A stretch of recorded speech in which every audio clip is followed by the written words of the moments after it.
Hi, my name is Nikisha Moore, and I am a student at Aspen University enrolled in the class called Techniques in Interpretation for Statistical Analysis, taught by Dr. Kathleen Hargiss. This PowerPoint presentation is about understanding statistical concepts.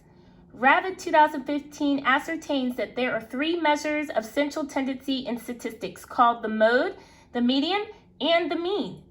Table 4.5 showcases there are two different distributions, distribution A and B. These distributions are either a sample or a population. Both distribution A and B must be a sample as there are only 6 scores. For the purpose of this presentation, the test scores of 6 students represent the distribution and all three measures. The mode, median, and mean are similar to each other. However, the last number 40 in the distribution B column is different. The mode is an index of frequency. Therefore, it can measure data in ordinal and interval ratio scales. In Table 4.5, the mode is 13 for distribution A, as Ravid 2015 showcases in Table 4.1 that through the test scores of 15 students, the frequency shows the scores of 15 students. And since the frequency was repeated the most at number 4, the mode is 8. The median is 13 in distribution A. The median is the middle point of a distribution of scores in order. The mean is used in both descriptive and inferential statistics and is used more than the mode and median.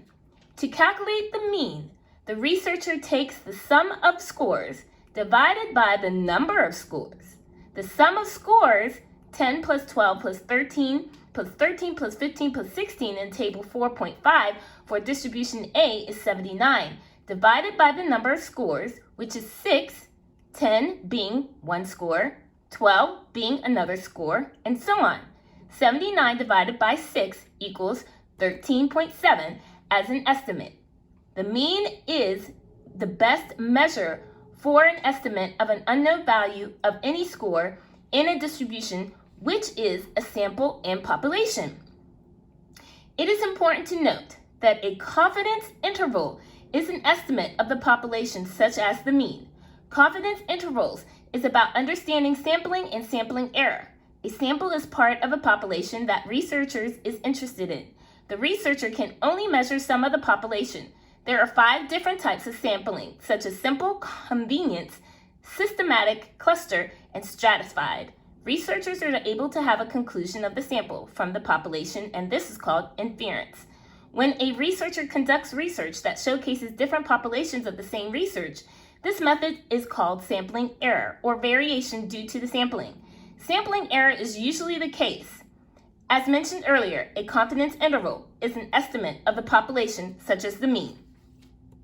Measures of variability describe a distribution, and measures of variability can be combined with measures of central tendency. There are 3 measures of variability, or spread, which is called the range, variance, and standard deviation. Let us look at Table 5.2, where Ravid 2015 presents computing variance. There are 5 scores, therefore the scores are a sample, not a population.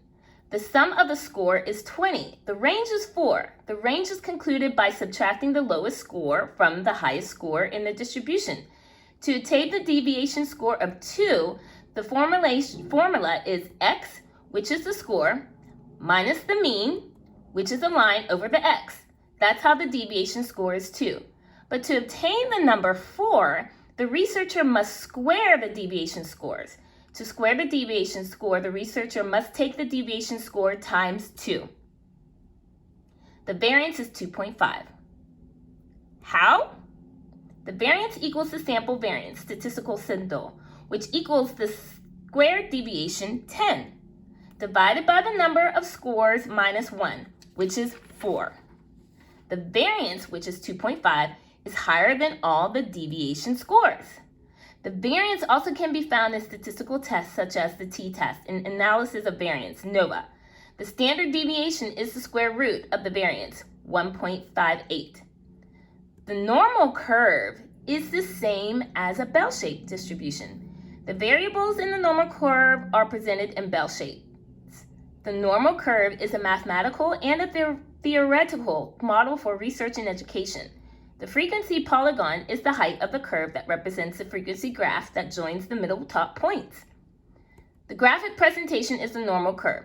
There are 4 characteristics of the normal distribution. First, half the scores are on the right axis and the other on the left axis. Second, the scores cluster in the middle of the curve around the mean. Third, the mode, median, and mean have the same values. And fourth, the tails of the distribution never touch the horizontal axis. An example of standardized test results can be shown in Rabbit's 2015 normal curve in figure 6.5. As an overview, the normal curve is divided into segments. More scores are closer to the center. The mean is 0 and is the distribution midpoint. 34% of the individuals have an IQ score between 100 and 115.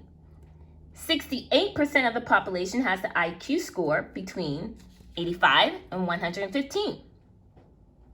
The units below the mean are negative. For example, -1 standard deviation.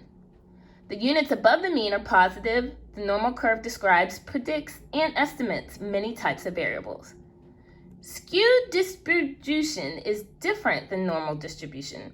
Normal distribution has the same numbers of scores on the left and right side of the distribution. Skewed distribution has a majority of scores clustered either below or above the mean. Skewed distribution do not have the same number of scores on both the left and right side of the distribution midpoint. The distribution is asymmetrical. The long tail on the left is negative with lower scores, and if the long tail is on the right-hand side, the scores are higher with a positive skewed distribution. Here is an example of a positive skewed distribution where the scores cluster below the mean.